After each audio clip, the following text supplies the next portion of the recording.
Welcome to the Cedric Live Show. Those of you who know me know that sports is one of my favorite pastimes. Sports today is a global industry worth $650 billion and is growing faster than the GDP of many countries. In the building today we have a longtime friend of mine who is a member of the International Olympic Committee, the president of the African Olympic Committees, and the president of the Uganda Olympic Committee.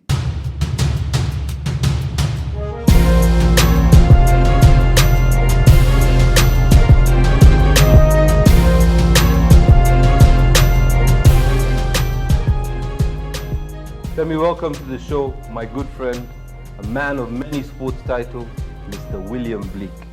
William, welcome to the show. Thank you, Cedric. Pleasure to be here. You know, how many titles do you have? I have a few. I introduced you, but maybe you can introduce yourself better to the viewers. So tell me, first let's start with the local one. What's the local one? I'm president of the Uganda Olympic Committee, Yes. and president of the Commonwealth Games Association of Uganda. But then there's some other ones I keep hearing. A few about. others. The president of Zone 5 for ANOCA, Yes. Association of National Olympic Committees. How many in Zone 5? We're 11 countries. So you're president of 11 countries? Absolutely. And I also sit on the ANOCA Executive Board, Okay. which oversees 53 countries. What's 53 plus 11? Isn't that like 60? No, the 11 are part of the 53 Oh, countries. right. And then there's another title. There's another title. I'm a member of the International Olympic Committee, and that is the highest sports governing body in the world, Yes. which manages all the Olympics sports. So it's a great honor to sit there as a Ugandan. Now, as a Ugandan, it's a long way from, I know you come from somewhere, some village somewhere. It's a long way from there. From Degea, From the, in Masaka, yes. From Masaka to the International Olympic Committee. So tell me a little bit about your childhood. How did it all begin? Well, I think growing up in a home of sports, really motorsport, because my dad was a national champion in bikes and in cars. My mother actually played hockey for Uganda. So we were always around sport in one way or another. But the time that we grew up wasn't a very stable time for Uganda. And there was a lot of Yes. political conflicts. And so sport really didn't take off for us until I actually went to the United Kingdom. And I ended up playing a lot of rugby. I managed to play county rugby for Kent. I was on scholarship. I was on a rugby scholarship. Unfortunately for me, or fortunately for me in the future, and I think it's all God sent, my mother became an ambassador and she had to come back to Uganda. And at the time, the president wanted all people in government to come back. So I ended up coming back to St. Mary's College, Kisubi. And that's where we began rugby with you. Yeah. And with other guys. Geez, that's a long time ago. It is. The other day I went to a reunion. I had to go to the mirror to check to make sure that everything was still intact because everybody was looking a bit old. A bit old, yeah. No, those were the good old days. I mean, it was a good time. In the early 90s. I hear now we're national champions. We've been national champion for 2 years. I know they'll be happy that I mentioned this, but they're national champion. And we played a very significant role together introducing rugby in Kisubi, or reintroducing it. And the growth of rugby and my role as rugby union chairman, I think we played a significant role in the development of that particular sport. But before that, I was always involved in motorsport. Yeah. And myself and Arthur started riding pretty late. But tell me something, you're from the best known family of sports in Uganda. That's basically the Blicks. There's no other family that has so many sporting accolades, from your late dad, Paddy Blick, your auntie, Maggie Kigozi. I don't know what happened to Navio. I think he got lost. I think he must have They took it to the music, but he's doing pretty well. Yeah, anyway, he's doing pretty well. Yes, so maybe it's just you guys need to be front and center. That way it works. Of course, Norman now is one of the legends of Ugandan basketball. What was it like growing up in this environment? Was it competitive? Or it just happened like that?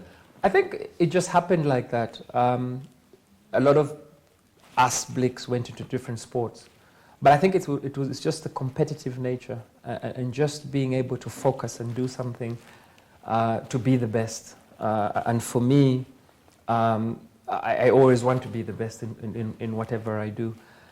So having that opportunity in that environment where you know you're a Blick, you have to be good in something, and sport has made us who we are today. It's made me who I am today. Yes. So I really respect that industry, and I've made it a very deliberate attempt to be the best in the world in whatever I'm doing, and also to take my kids to also be the best. So I guess we are enslaved in the sports industry. I'm trying to picture my sisters riding bikes, but the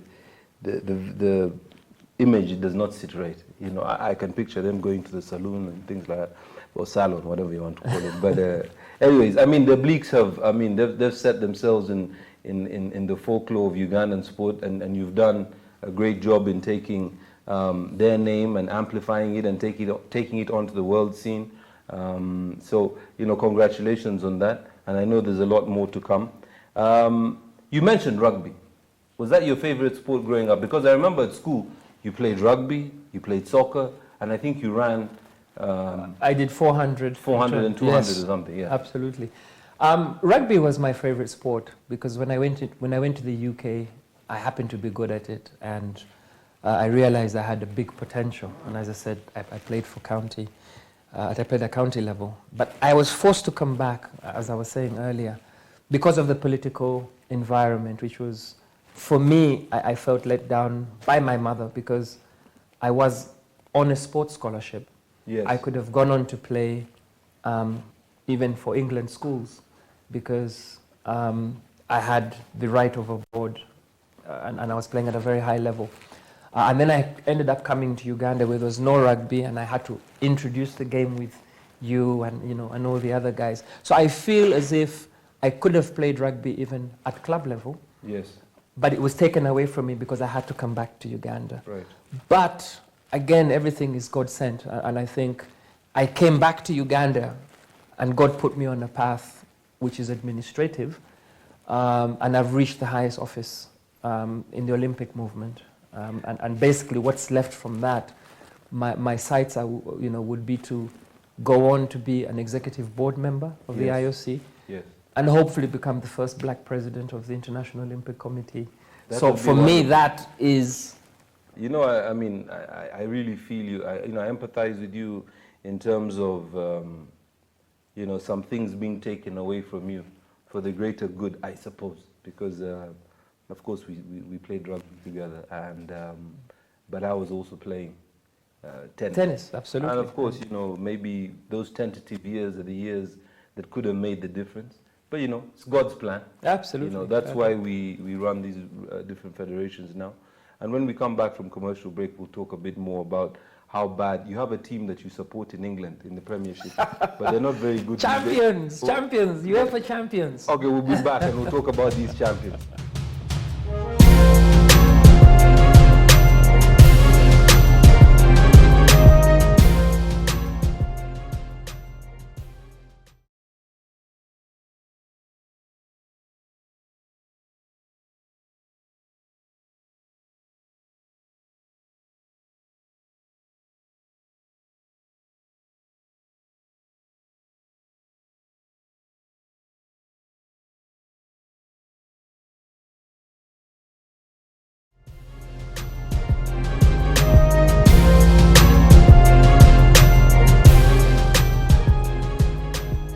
Welcome back to the Cedric Live Show. I'm here with my friend William Blick, one of the biggest sports personalities in the country. William, we're talking about this team you support in... Champions of Europe. In soccer, right? Yes. Are Chelsea still in the Premiership? Do they? Almost at the top. What did they come this year? Like 9th or something? No. They allowed others to... So they're just leaving space so that other people can sort of like Liverpool. But you see what they did to Arsenal, huh? What was the score? No, but don't talk 5-0. about us. I love Arsenal, but let's leave Arsenal out of this story. Arsenal are there, they're a business. They're not a soccer team, okay. Right? They have guys with nice hair. They have these brown, good-looking guys. That's it, right? There's nothing they can do. They play in the midfield, they can't score. Anyway, on to serious things. I see, you know, and I think everybody has seen your children. They seem to be following in the footsteps of of you, their grandfather, their great-grandparents. Isabella, of course, rides with your dad's number plate, Absolutely. number 4. Yes. And William Jr., every time I see a picture of him, he's about 100 feet in the air, sideways, on a bike. And of course they're great motocross riders, but I know they play other sports, soccer, basketball, tennis. This to me is a beautiful tradition, and I think that it must mean a lot to you. And what's your advice, for parents, wanting to get involved in their child's sport? I think it's important for parents to allow kids to do sport and to do a number of different sports when they're young, because you'll always see the potential of a kid in sport. Yeah. They'll either like it or hate it, or they'll be good or not so good. But exposing them to different sports allows them to develop other skills which are not necessarily in the particular sport they're involved in. Isabella plays tennis for coordination. She swims. Now she's doing taekwondo. And then she started doing basketball. Our times for motocross practice have reduced because we're taking on other sports. And we didn't want Isabella to be doing sports for 7, 8, 9 years. And then she says, I've had enough, or I've won everything I is there to win. Isabella started when she was 2.5. Motocross, her first race was at 3. She's won 5 national championships, 2 East African championships, 1 African championship. She's won more races than any other rider in her category. She's won more titles than you and I combined. Absolutely. If you see the trophies we have at home, we have 146 trophies. She's won 146 That's trophies. Isabella and William, but Isabella has at least 85 trophies. And she's 9. She's 9. No, she's 11 now. She's 11. So Isabella, for me, has surpassed our expectations, because it's a girl racing against boys, and she's beaten the boys in South Africa, in Uganda, in Kenya, and she's really gone to the top of her game. Most importantly, Isabella became the national motocross rider of the year. The first time a minor has won it, and of course the first time a girl has won it. And she beat Maxime and Fortune, Sentamu. Those are the big motocross guys. So she's beaten Maxime already? In terms of points. Oh, points. When they voted. Because he's a big man. Absolutely. Yeah. So Isabella, for me, has done more than I would have asked her to do. Yes. My father was Sportsman of the Year in 1972. I won the Rugby Player of the Year in 1992. Yes. And Isabella in 2018 becomes the Motocross Rider of the Year. So for us, it's a wonderful tradition that we've grown up to be the best and win the accolades. And Isabella, for me, was icing on the cake that came very early. And I'm now trying to see how can William win an accolade just to keep up the family tradition. He's got a tough task ahead of him, catching up with his sister. Absolutely. I don't think he's going to reach Isabella's accolades in the 50cc, which is the lowest category. You shouldn't say that, because this interview goes on YouTube. So if he sees it, right? He'll make me eat my words. He'll come back to you in a few years and say, what's that stuff you were saying to Uncle Cedric? Doesn't really make sense. No, but I think William also started a little bit younger than Isabella, because he was a boy. But William has surpassed also my expectations. He's the second rider to have gone through a whole season unbeaten. The only other person to have done that is Arthur, his uncle, who has won 11 championships. So William has shown an element of greatness at a very young age. And he's doing very well now, and he's leading East Africa, he's leading Uganda. And we want to take him for the first African Motocross Championship, which is going to be in Zambia. And next year, Uganda is hosting the Africa Motocross Championships. And I think we are gunning for him to win that championship in Uganda next year. But where do I see William? He's doing other sports, but I want William to become a footballer. You want William to become does he want to become a footballer? Yes. He does. Absolutely loves Ronaldo. Yes. He was supporting But are you Madrid. going to pick a better team for him to play for? I mean, I know you want him to become footballer, because this team that you support, Chelsea, right? I know that they're in the middle of London and they have a lovely stadium and their chairman is really rich. That's where I want to stay. I'll be very happy staying there when he's playing for Chelsea. But why doesn't he play for a real team? That will be up to him. But I've put a lot of emphasis on football. William is in Edgar's Academy. Yes, I've seen him online and stuff. We've tried to put a high performance program for him. And end of this year, I'll be going with him to the UK to visit 1 or 2 academies where he can try out, and they tell us where is he, what do we need to do, and the program I will be given, I'll come back here, give it to the Edgar's coach, and try and put William on that path. Yes. And I'm giving myself 3 years, because at the age of 10, if he hasn't been called up in an academy, it becomes a little bit more difficult, unless they're exceptionally talented. They've got to go a little bit younger Absolutely. now because of the way the professional athlete is today. Absolutely. But if by 16, 17 they're not riding or playing at a professional level, then you have issues. Yeah. It makes it more difficult. Like for us, for example, like us.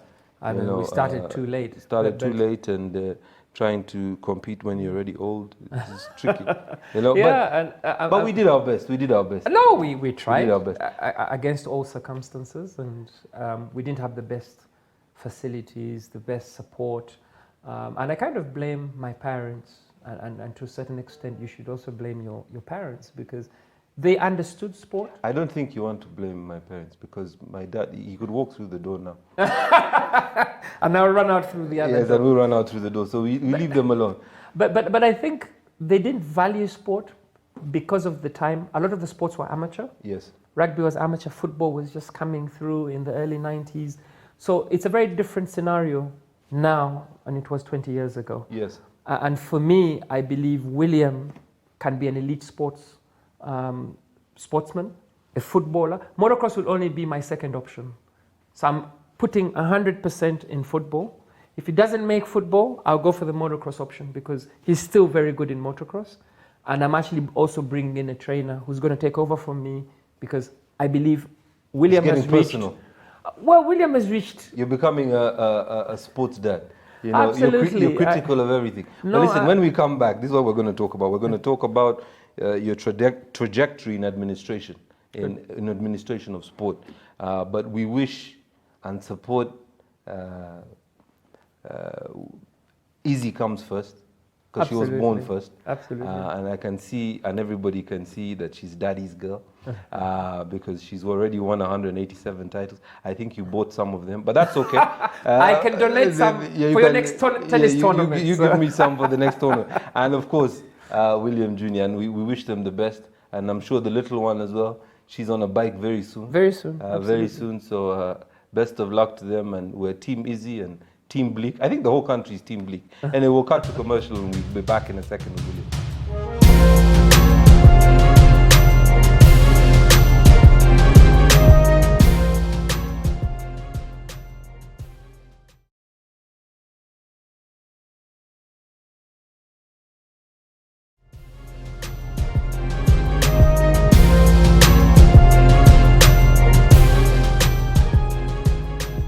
Welcome back to the Cedric Live Show. I'm still here with William Blick, one of Uganda's leading sports personalities and also one of Uganda's leading sports administrators. William, before you became the president of Uganda Olympic Committee, you were president of the Uganda Rugby Union. And the game of rugby seems to have grown leaps and bounds over the last maybe 10, 15 years. Of course, we have the Lady Cranes, Rugby Lady Cranes, who were the first ones to qualify for the World Cup. Of course, we never give them much attention, but it's an achievement. We now have the sevens team who qualified for the World Cup in San Francisco. And then I think they played at the Dubai Sevens. Before and that, also Commonwealth. and Hong Kong and Commonwealth. And of course, the league is now more robust.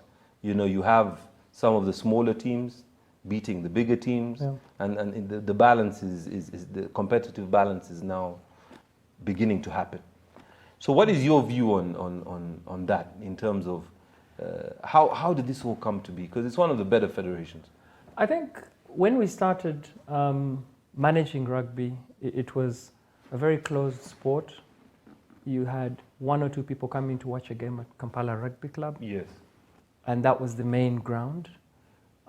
We decided to shake it up a bit and revolutionize how people see sport, because at the time we were looking for numbers, and we did 2 things.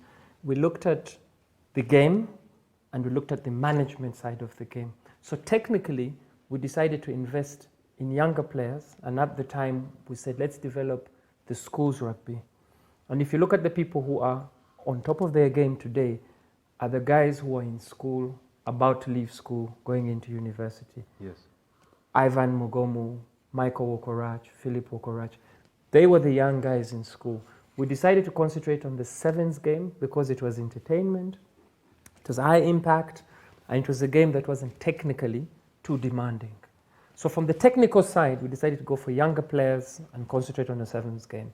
Administratively, we looked at how could we make our administrators better. So we did a lot of training technically for coaches, for administrators, and began to improve the delivery of the game to the clubs. With the management of the game on the field and off the field, we decided to have an experience, to get people to come to love the experience they would get from watching the game. And we began by introducing music. We partnered with Club Silk for giving us complimentaries, and they used to give us some DJs. So they were promoting their club, and we were benefiting from their expertise of entertainment. We then had a lot of our fan base being brought from the universities. So we had a deliberate policy to go and bring fans from a number of universities to come and join us.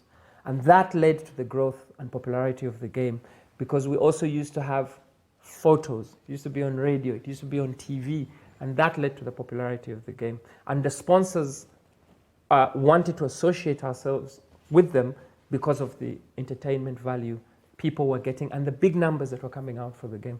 And also, rugby then started doing very well in terms of even the 15 game, sevens game went to the World Cups, yes. You've spoken about. And the schools then really started playing rugby, and that led to what it is today. It laid the foundation. Even at the school's rugby level, I think I've caught a couple of games, and even the quality of the school's rugby is, it's quite high. These guys are playing at a decent level. One of the things that I did see, and over the years that I saw, was that the biggest problem with sport, not just rugby, but sport in general, basketball, tennis, soccer, whatever it may be, was the technical deficiencies. Yeah. How to kick a ball right, how to pass a ball right, how to hit a ball right. And I come from the school of thought that a tennis ball, a rugby ball, a soccer ball, whatever it may be, passes, bounces, moves in exactly the same way as it does in any academy in the world. Absolutely. Which basically means that the only thing that we need to do at this stage is at the grassroots level. Absolutely. Where we teach players how to shoot properly, teach players how to pass properly, teach players how to hit a tennis ball properly, swim properly, whatever it may be. And it's a technique issue. Absolutely. And for example, I think that what maybe is not being grasped is the ecosystem of sport. It's not just people see the athlete, but they don't know where the athlete is. Even from an administration point of view, from a management point of view, the coaches, the officials, the administrators, all the equipment manufacturers. It can be as, a player won't convert simply because he's wearing the wrong boots. Or he will fall or slip. But when we come back from the break, what we're going to talk about is now your ascendancy to the presidency of the Uganda Olympic Committee, and we'll be introducing one of Uganda's innovators, Fiona Ssozi of Creme Innovation.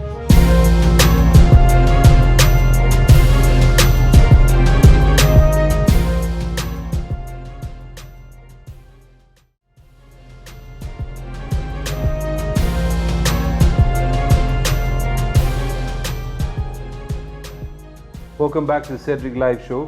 Joining William and I is Fiona Ssozi of Creme Innovation, which of course has been supported by the Ministry of ICT, the National ICT Information Support Program, right? Innovation Support Program. Innovation Support, NISP, right? Yes. That's what they call it. So Fiona, welcome to the show. Thank you for having me. And it's great to have you. Thank you. Tell me a little bit, this Creme Innovations. Okay? It's got nothing to do with cosmetics, right? No. Oh, It's okay. technology. I'm just asking because I was wondering, like, Creme Innovations, ICT, and I was trying to figure out how this all works. So what is it? What is it? In summary, what is it? Okay, Creme is an acronym that stands for College of Computing Research and Mentorship Program. And more about it. Let's say that again. College of Computing and Information Technology, which is Yes. at Makerere University. Yes. Research and Mentorship Right. Program. Yes. Okay, now you know what we're going to do? We're going to talk a little bit more sport, and then we're going to come back to you, right? So I can process this information. And then we'll talk a bit more about Creme Innovations. That's great. Of course, you know the president of the Olympic Committee, Yes, I do. William Blick. He's very old now. You know, he played rugby see the like in grey hair, 1965. yes. Yeah. This guy, you see the hair is old. You know. But it's not his fault. It's a gift. Yeah. So, William, tell me, you know, before the break, we were talking about your presidency in rugby and what you and your team managed to achieve in terms of taking rugby from where it was, you know, creating fan engagement, and of course that led to your presidency at the Uganda Olympic Committee. So what does it all mean? What, for example, you know, a lot of people don't understand, you know, the Uganda Olympic Committee, the International Olympic Committee. What does this all mean? The International Olympic Committee is the biggest sporting organization in the world. Right. The IOC has international federations. Yes. FIFA, International Tennis, World Rugby. All the sports that you see in Uganda are affiliated to the International Olympic Committee. How many? How many? Because I know there's 48 sports federations. How many are affiliated to? We have those who are recognized Yes. and those who are affiliated. Correct. Now, the ones who are recognized are the ones that we believe could have a future potential to be an Olympic sport. Yes. The ones who are affiliated are around 53. Who can actually participate? Who can actually participate. Yes. But the Olympic Games are a limited program Right. where you sometimes have sports being removed Yes. and new ones being added. Yes. So for Tokyo 2020, Right. we've decided to add basketball 3-on-3. Yes. They've also added Has climbing. Uganda qualified for 3-on-3, or we're in the process? We're in the process of qualifying, and our girls are seed 1 in Africa. Yeah, that's I've So heard. we I've have heard. a very, very good. And I hear the opportunity. chaps are just. Well, they're finding their way. They're finding they're their finding way. their way. They're still on talent development. So the International Olympic Committee is the largest sporting organization in the world. Yes. I've had a rare opportunity of being elected to that governing body. And Uganda's last representative was the late Major General Francis Nyangweso. Yes. Was also an IOC member for, I think, 25 years. And Africa currently has only 6 representatives, and I happen to be one of them. In the world, we're 96, and it is not a right for a country to be represented. They choose members as a result of a skill set they may possess, or as a result of them being a former athlete. So there are a number of different people who sit on that organization. In essence, the Olympic movement manages sport internationally. Yes. The Commonwealth Games are also affiliated to the International Olympic Committee. And the World Championships you have in basketball, in tennis, in rugby, act as a feeder system for the Olympic Games. So the Olympic Games are the pinnacle of a sporting career of any athlete. Yes. And I happen to be at the top of that particular ladder. But where have we come from rugby? And we're talking about rugby. Yes. I was discussing with my new friend here, and she told me she actually played badminton for Uganda. I mean, I heard it too. I was very but surprised. let me even change position here. Let me I was first- very first- surprised she actually long played time badminton. ago. Yeah. And I asked her, but how come you're not involved anymore? And she said, well, bad management, poor management made her run away from the sport of badminton. Right. And when we were presidents of rugby, presidents of tennis, the Uganda Olympic Committee and sport generally was in a lot of chaos. And you remember at that time, we led a Yes. revolution to take over sport. So by taking over the Uganda Olympic Committee and taking out people who are old enough to be our parents or Yes. grandparents, who had been there for very many years, it was a mini revolution in sport where we had younger people like ourselves coming into the National We're Federation. not so young anymore, brother. Oh, that was 10 Yeah, years ago. compared to That us was who are 10, there. 12 years ago. And you know, William started P1 in when he was 11 years old. So you can imagine how. But I old he still is now. finished. I still He finished. finished. He was relatively advanced. So we led a mini revolution in sport, and we decided to work with like-minded people who had played the sport, people who are organized. And I think that's what has helped Ugandan sport today to stabilize, Yes. start producing results, and for athletes to feel they're being protected, they're being looked out for. And what she said to me earlier actually rang a bell, and I was just going to tell her that's the very reason why we came into sports. Yes.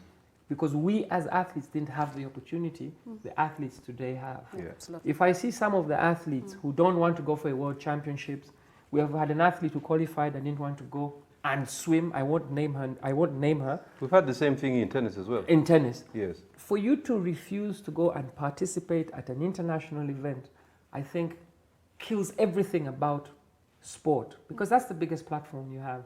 And the athletes today are taking it for granted. We didn't have We that. didn't have that. And they have it on a silver platter. You know what's very interesting is that, people don't understand that to play for your country is sacrosanct. It's something that is je ne sais quoi. It's something that happens. We're 42 million people in this country, right? Maybe only 1,000 will ever play sport for this country. It's a privilege. It's a privilege. Big privilege. But then they quarrel about personal things, things that. But the other day, actually, I saw, and maybe you guys read it in the press, about Guyane. Yes, the Ghanaian. Because he wasn't named captain. I said, this guy, this guy, maybe we should send, instead of putting, there's a guy who was put in jail recently for misbehaving in elections, the last elections.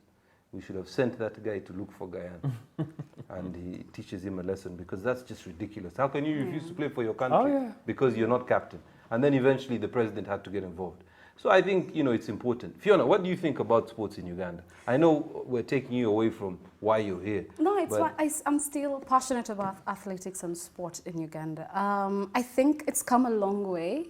And I was just, chatting with William earlier. And my experience, it was at a time where, you're going for Olympic qualifiers and you need kits, the uniform, and you're told, no, the kits we have are for cricketers. So you who is playing an individual sport, you're pretty much left out. So it was really frustrating, and there's hardly any financing. You have to look for your own money. So at a time I'm like, okay, Sudhir is not my father, Museveni is not my father, so I can't do this. I don't have, I'd love to play. I'm passionate about playing for my country. But you're sitting in right now you're sitting in Sudhir's no, what I'm saying is that I didn't have parents that had the kind of money to support me. I had to look for my own funding. And imagine I'm playing for a country and I have to do that. I think that's a pity, because we've lost a lot of good athletes that way. Yeah. And my opinion is the government of Uganda doesn't really understand sport. This is actually where I was going, in terms of, what you've given me your view on sport in Uganda. What I want to understand is some of the bottlenecks, and I think you're now alluding to it in terms of the government's understanding of sport and it as an industry. So I'll let you go on, and then I'll... I think for me, when I look at Uganda as a country, we have a lot of potential. If you look at John Akibua when he won the 400 meters hurdles in a world record time at the Olympics, he had nothing from government. He trained with a white coach from the UK and did his best. Who found him by accident? Absolutely, Yeah. by accident. It's the same thing 42 years later with Stephen Kiprotich. Foreign coach, foreign managers, he wins another gold. 42 years later, as we speak today, my opinion is, I don't think the government understands sports, and I'll be very clear. It's all well-intentioned. But they're quick to celebrate the wins. It's all well-intentioned. Well, because everybody, I mean, with all due respect to all the religious people, even God loves the winner, right? I mean, it's just the way it goes. It's just, everybody likes to be associated with success. Yeah. But when we come back, we'll close up on this sports, and then you're going to tell me a bit about Creme innovations. Because, this sports debate can go on for years and years and years. So we'll cut to the break and be right back.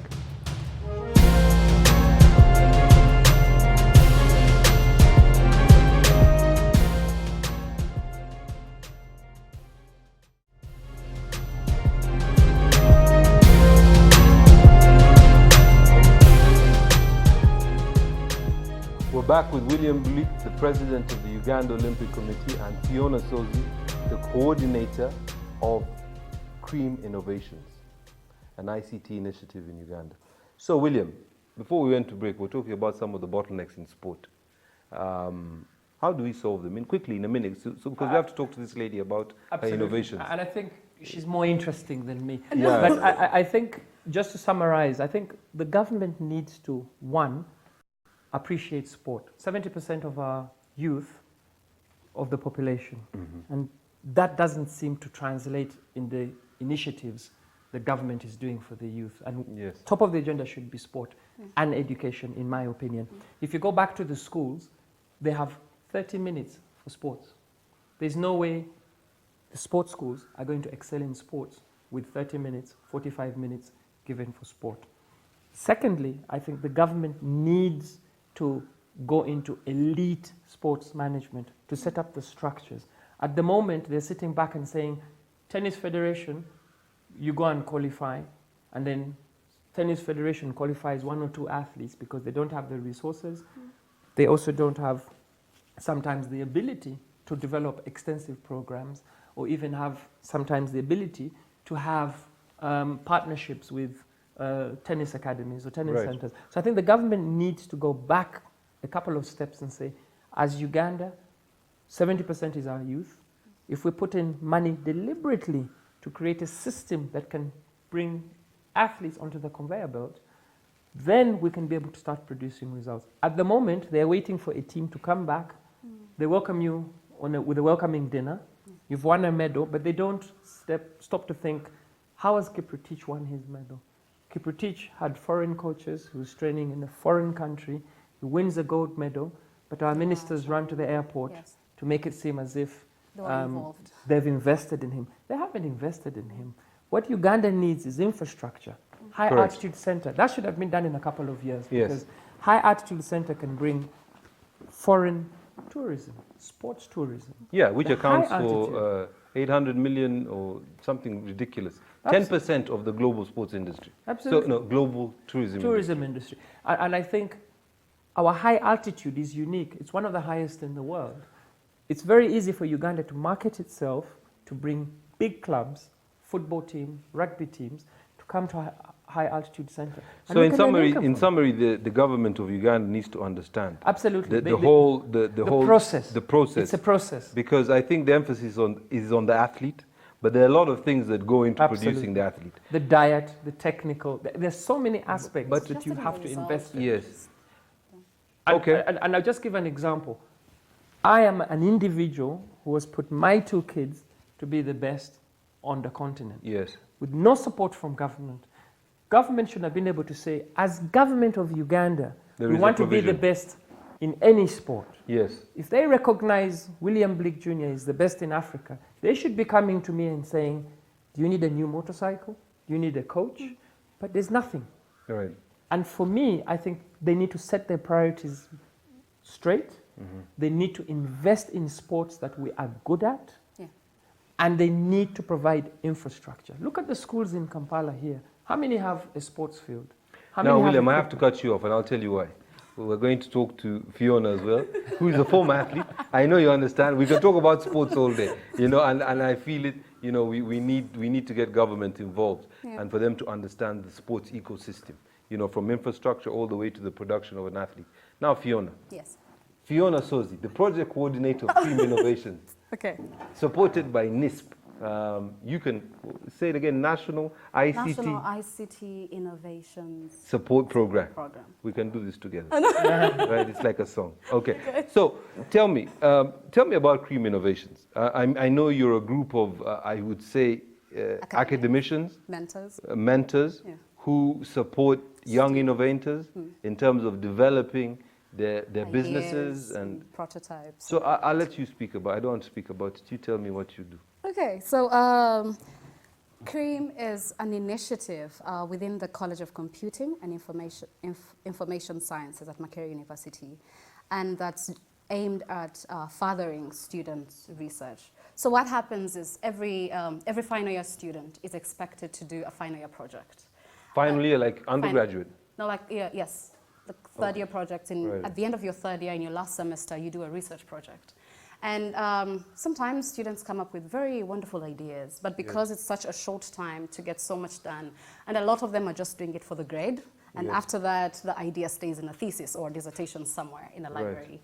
So what we do is identify some of the interesting projects that we can then further, add a few ideas to them and make them more viable, marketable products. Right. So that's what we do. So we constituted a team of, we have academic staff, it's researchers, to mentor these students. So the products are still pretty much theirs because they are the implementers, they're the programmers, they're the ones doing the coding.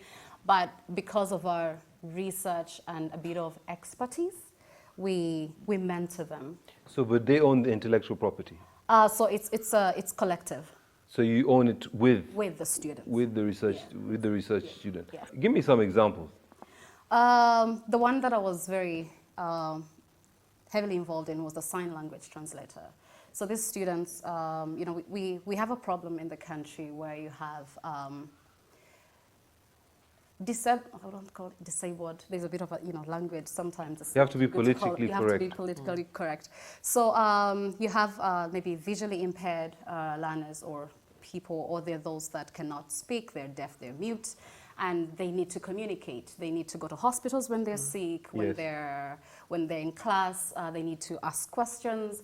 But because they are limited in the way they communicate, and because the percentage of such people is really small compared to the majority that do not really understand, say, sign language, it's difficult for them to communicate. It's difficult for even the other people to understand what they're trying to say. Right. So a sign language translator was was an idea of the students to try and have a sign language to voice or speech translation. So these students developed, they just pretty much blinged up a glove. So a deaf person. They did what? Blinged up? Blinged up a glove. So basically you have a glove and you put a lot of sensors. So every time you make a movement with your fingers, there's a voice. Right. So if this person is trying to communicate, they'll do something, and let's say a doctor or a teacher is able to pick up on what they're trying to say. Really? Yes. So. And then, did you actually get this to market? Not yet. There were some bottlenecks in the process. It's good you referred to William when you said bottlenecks. I don't know why you pointed at William, but you pointed at William. Bottlenecks in government. So he seems like he has a lot of problems. No, he talks about government. I'll talk about government because I work with government. Yes, so. yes. So there was a bit of a challenge when it got to the funding process and accepting the funding, and then it was halted. But the other innovation was Ocular, which is a point-of-care diagnostic tool. We all know the issues with our healthcare system. We have lots of sick people in rural areas. But are you telling me that these things have been developed by undergraduate students? Yes, so the ideas come from undergraduate And they're about students. 21 years old, right? 21, 22, 23 years old. Yes. These As are I said, really young people, people. they have great ideas, and they just need a platform to, allow... Okay. So I was given your information by the Ministry of ICT, specifically NISP. How does NISP help? How did they get involved in this particular program? You don't have to give me the figure, but you can tell me about you can tell me about the support and the process, because they seem to be quite active in trying to help young innovators grow into the market, especially. Yes. I was speaking on this show. We had Honorable Frank Tumebaze, and one of the things that he did say is that they're looking to support ideas that are ready to go to market. Yes. So how have they helped you? So NISP provides a good platform for funding.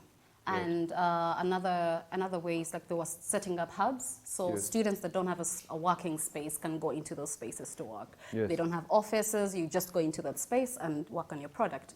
So, but because we come from Makere and we have our own, space or innovation space, we have incubation centers, we're able to still have many other students get in there and work on different ideas and different projects. So NISP provided a space where we could apply for funding. As I said, when students are doing their final year projects, they're not really looking, a few of them might be looking to scaling up these ideas or projects, but most of them is just for the degree. And so the biggest problem with innovation is access to funding. Yeah. I have this idea, I have one glove, how do I extend, how do I scale it up to 200 gloves? And of course, the other things, like intellectual property rights. Yes. If somebody else has this sort of technology, How do you protect me? how do you protect me, Yes. and so on and so forth. So I think that, so in effect, you think that the government, by extension, Ministry of ICT and NISP, have supported these initiatives. Yes, they do. They've created a space for, access to funding, even if it's, it's quite small, but it's something. Well, it it's gets better the than ideas off the ground. It's better than our problems in sports of uniforms. Let me ask William. William, what do you think of this? I think it's a fantastic idea. The other day, I saw on TV, there was an undergraduate, and they developed a light sensing bulb that works with light intensity. So it helps you reduce energy. If you forget the light on, it takes itself off if there's sunlight coming through, or takes itself off if the sunlight reduces. So you can actually leave the light on, but it will take itself off and put itself on. Depending on the... intensity, light intensity. Yes. I thought that was a fantastic idea. And I don't know if you know, I'm sure you know about it. I saw it on TV. And I think I just sat down and I said, wow, if that was my innovation, Let me ask something. I would have run to Philips. Because I know under the Olympic umbrella you have Special Olympics. And I think you talked about Ocular, which deals with... No, okay, it has nothing to do with that. No, okay, no, the one before. The one with the glove. Sixth Sense is for, the... And you know, Sixth Sense, yes, you know what's very interesting? One of our only gold medals at an Olympics is through the Special Olympics. Yes. And Imong. What's Imong's impairment? His impairment is, I think one leg is Shorter. something to do with the legs. Yes. It's something to do with the legs, I think. But I know there are many athletes at the Special Olympics who can't hear, who can't speak, who have maybe impaired vision, and they, they go on to do very well. But here I am trying to merge the two things. But let me just ask a question. Yes. The Sixth Sense glove, Yeah. do you do research to see if similar products exist so that you can guide that student either to go further or not go further? Because they might introduce something that already exists. Yes. I think that's a patent issue, isn't it? Yeah, and also when you look at technology, there's not a lot of new things. There could be something that exists in France, but how do we contextualize it to someone in Arua being able to use that system to communicate? So it's bringing it here and contextualizing it. It could be localizing language so that they're able to communicate with people in their community. Okay, now, before we go, sorry, we have to wrap this episode up. Fiona, you have the platform now. You're the project coordinator of Creme Innovations. Yes. What do you say to young people in this country? Because young people are basically the bread and butter of Creme Innovations. Yeah. And a lot of people are making, there is a lot of a very young demographic that's looking for opportunity. Yeah. What do you say to them? The same thing I say to my students in class. There's a lot of potential in this country. We see technology, innovations, it's still at a young stage, but it's not yet that saturated. So there's lots of potential, there are lots of opportunities. I always tell my students, look out for hackathons. You have an idea, go out there, but be careful because people steal ideas and they run off with them. So be discerning about the spaces you're getting into, but allow yourself to learn, to grow, be a part of teams, development teams, learn more programming languages, see how best to package your products or your ideas. Sometimes when you look at what's happening around, it's easy to get overwhelmed and disappointed. Be like, there's no funding for young people, but a lot of funding comes straight into these technological hubs. So if you're part of these hubs, you'll be able to access funding. There are lots of calls for grants. Bill and Melinda Gates is doing a lot of funding, especially at our college in agriculture. There's a lot of people that have interest in funding technologies in developing countries. So, but a lot of the opportunities are going to come straight into those hubs or in academic institutions. So put yourself in those spaces where you can access that information, access funding. Yes. Well, William, thank you very much for coming on my show. I'm honored with all the titles that you have to have you on the show. Fiona, thank you for all you're doing for the young people and Creme Innovations. And That's it for this Yeah. episode. Bro. Live from the capital. It's your host Cedric live in the capital.